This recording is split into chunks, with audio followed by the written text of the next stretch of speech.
काही क्षणात आपल्या ठरल्याप्रमाणे आदिराज इथे, मग सँडी, मग काव्या आणि ईश्वरी येते.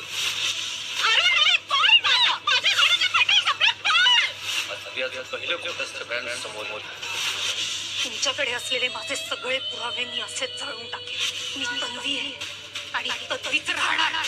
नमस्कार मित्रांनो, ठरलं तर मग या मालिकेच्या पुढील भागामध्ये आपल्याला पाहायला मिळतं आता सायलीच्या 12 मैत्रिणींपैकी काव्या आणि ईश्वरीची एंट्री झालेली असते. आता सायलीला माहीतही नसतं की प्रिया पुरावे घेण्यासाठी गेलेली आहे. सँडीचा फोन आलेला असतो आणि त्यावेळी सायलीचा फोन प्रियाने उचललेला असतो आणि त्याचवेळी प्रियाला कळालेलं असतं की सँडी आपल्या सगळ्या बॉयफ्रेंडचे पुरावे सायलीला देणार आहे.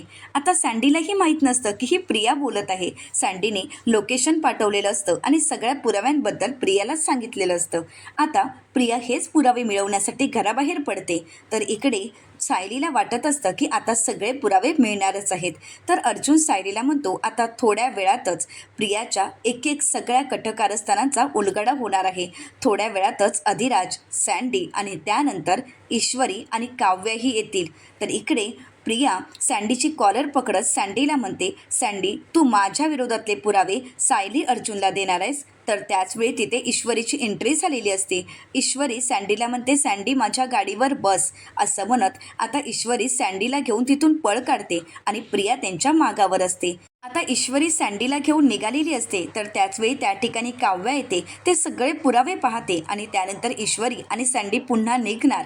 परंतु त्याचवेळी ईश्वरीच्या गाडीमधील पेट्रोल संपलेलं असतं. ईश्वरी सँडीला म्हणते, सँडी माझ्या गाडीतलं पेट्रोल संपले, प्लीज हे पुरावे घे आणि पळ इथून. आता सँडी तिथून पळत असतो.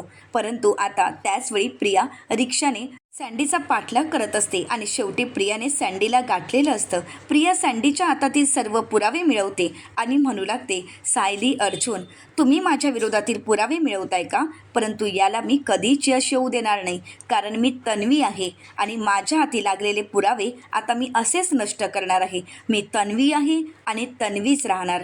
काहीही झालं तरी कुठलेही पुरावे मी तुमच्या हाती लागू देणार नाही. इथे सायली अर्जुन आता सँडी, अधिराज आणि काव्या आणि ईश्वरी यांची वाट पाहत असतात, कारण त्यांना पुरावे हवे असतात. परंतु प्रियाने ते सगळे पुरावे नष्ट केलेले असतात. आता खरंच प्रियाच्या हाती लागलेले पुरावे हे खरे असतील का, की ईश्वरीने ते अगोदरच लपवून ठेवले असतील? हे पाहणं अतिशय रंजक ठरणार आहे. मित्रांनो, अशाच मालिकांचे नवनवीन अपडेट पाहण्यासाठी मेघ मराठी या यूट्यूब चॅनलला नक्कीच सबस्क्राईब करा.